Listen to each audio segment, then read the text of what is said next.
Welcome back, everybody. Um, First thing of note is I wanted to let you know an update on the Sakura. Jack has uploaded 33 chapters so far, so we may actually have that out by early to mid-February. Once Jack and I are done, so Jack does all the recording and the processing, and then I do the proofing, it will then go off to Audible, and they will do a quality check on it, which takes 1 to 2 weeks. So we're mid-January now. It's putting at the release probably mid-February. That's what I'm thinking right now. We'll see. Keep your eye on emails. I will definitely send an update about it. I may even give some away for free because I'm weird like that. But I got some news to talk to you about this week. And, oops, I don't want to hit that button.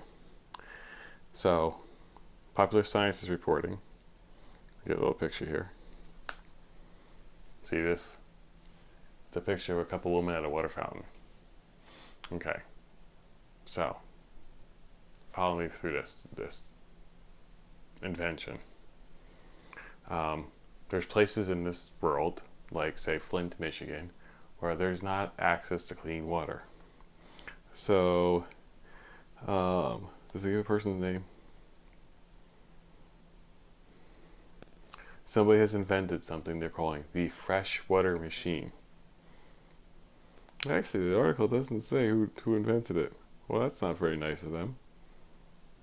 So anyways, this group invented the Freshwater Machine. What the Freshwater Machine does. Now, you ready for this? It makes water out of thin air. You plug it into power, or you can use solar panels. So you turn it on and water comes out. They invented a machine for $1,600 that makes water out of thin air. Of course, your other option is to go down to CVS and pick up a dehumidifier for $50 that does exactly the same thing. So they reinvented the dehumidifier, called it a freshwater machine, and charging $1,600 for it. Sadly, people will be running around buying it, and Popular Science is reporting on this great invention, which until yesterday we would have called a dehumidifier. Takes the water out of the air, produces clean water, but this is a fresh water machine. The fancy name is why it costs $1,600. It does make you wonder. I wonder if the people in Flint, Michigan thought about running dehumidifiers to get bottled water. Decent filter and a clean bucket. It would be a lot better than what's going out of those taps, that's for sure. So you can check it out. I'll have the links below as always.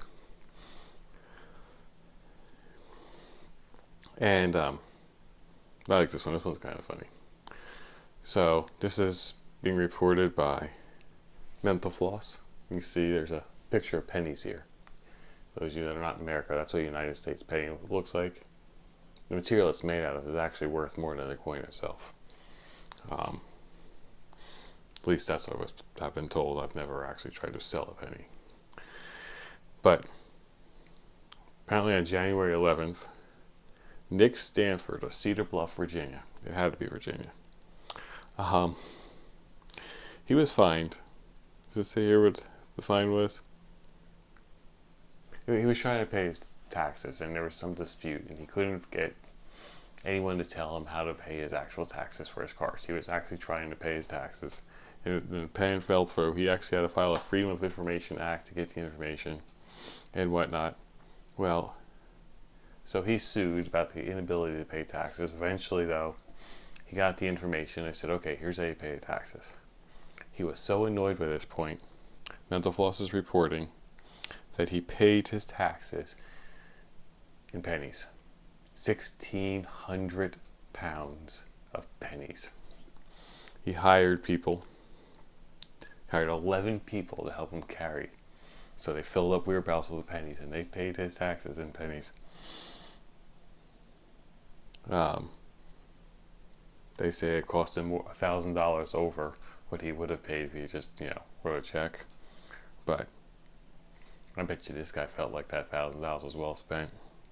roll in there with 1,600 pounds of pennies. I didn't know there was that many pennies. I guess there is. At least in Cedar Bluff, Virginia, there is. So, next time you need to pay taxes and you're annoyed about it, you're going to do what good old Nick here did. Now, I wonder if Nick will pay 1,600 pounds of pennies for a dehumidifier. I'm sorry, a freshwater machine. So that's kind of cool. And I have to say, you Canadians out there who claim to be so nice and so polite, what is up with having Oreo Cadbury eggs and not letting the rest of the world have them? Canadian only product. Oreo Cadbury eggs. I'll tell you straight up, the first Canadian that mails me a box of Oreo Cadbury eggs that look like this, you get a signed hardcover of any one of my books that is out. That's what you get. If you break the wall of maple syrup between us and send me an Oreo Cadbury egg, I'll send you back a signed hardcover. So think about that this April. Canadians pretending to be all polite and friendly and holding out Oreo eggs. Seriously. Disappointed in you. I would be amiss if I didn't mention, where's a good picture? I gotta find a good picture. This is on Ars Technica, but really there's about 500 websites reporting this. SpaceX has finally made it back to flight after their accident on the launch pad. There's another picture. Ars Technica's got a bunch of pictures. So SpaceX is back in option. They put a bunch of Iridium satellites up, which if I remember right is communications. I don't know if this article says, but they put 10 Iridium satellites up in orbit and they nailed the landing. So the reusability rocket has been going well for SpaceX. I don't think they've actually used one of these rockets they've landed yet, but they're well on their way. Because remember, Elon Musk said he wants to die on Mars. So he's working towards that goal. Let's see, it says, no, this article is all about the hard road ahead for SpaceX, because it actually is very hard to go to Mars. If I remember right, United States, maybe, I think Russia has gotten a probe to the surface of Mars. I think that's it, United States and Russia. I don't think anyone else has pulled it off yet. And for a while, their United States record was 50% success rate. Getting to Mars is a lot harder than you think it is. However hard you think it is, it's harder than that. But America's gotten pretty good at it.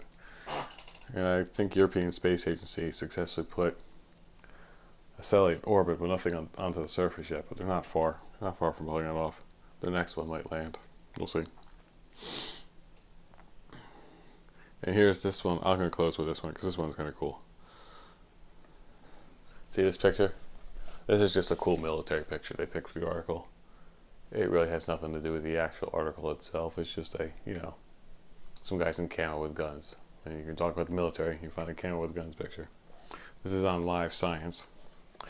The subject, I always say that. The title of the article is U.S. Army wants biodegradable bullets that sprout plants.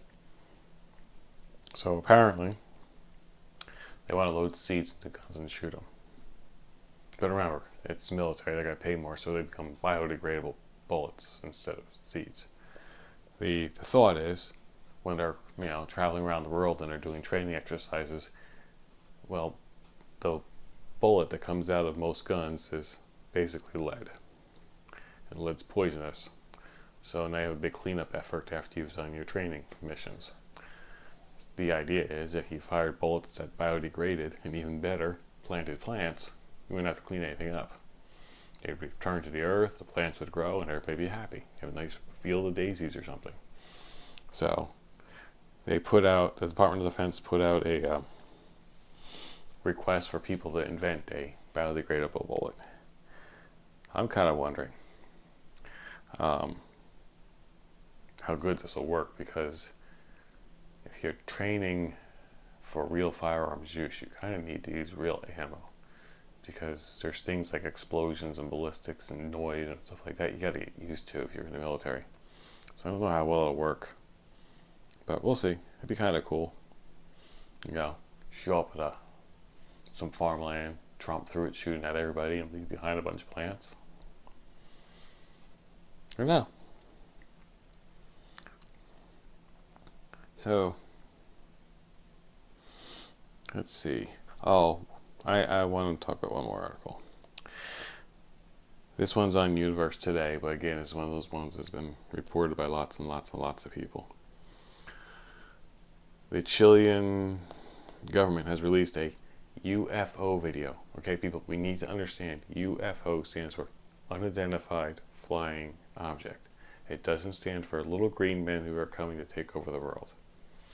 So, the Chilean military had a chopper up. I forget what to say, what kind of chopper? Yeah, it's just one of their little Airbus Cougar AS-532. Chopper was cruising around, they saw something, so they stuck their cameras on and taped it. They couldn't figure out what it was. And after 2 years of watching the tapes, the Chilean government couldn't figure out what it was, so they released it as an unidentified flying object. It has gone wild that the Chilean government has released videos of aliens visiting the planet, and they're going crazy about it. Well, one guy, it says his name in here, some guy on the internet. The internet's good at stuff like this. His last name is West, so we'll go with Mr. West. Mr. West cross-referenced the unidentified flying object with a local airport. It turns out a plane. It was right there at that time and location. It was a small twin-engine plane taken off, and that's why it showed up on the infrared cameras, because it's two hot spots from the engines, and you get the picture that looks like that. Looks like a UFO, or maybe two engines from a hot airplane. Well, we need to stop freaking out. Just because we don't know what it is doesn't mean it's aliens. Okay?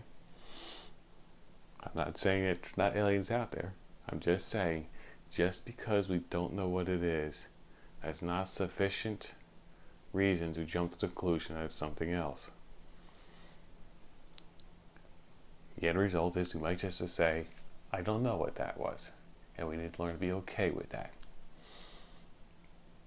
It wasn't a little green man. It was a little twin engine plane flying out of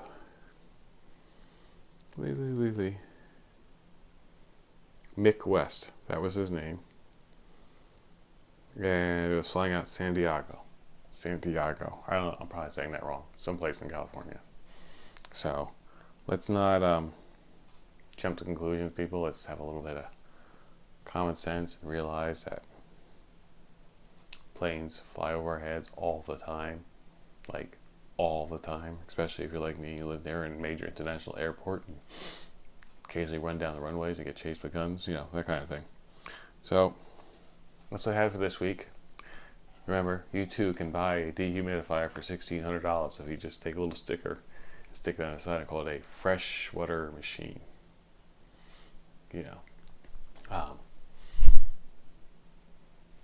That's all I got.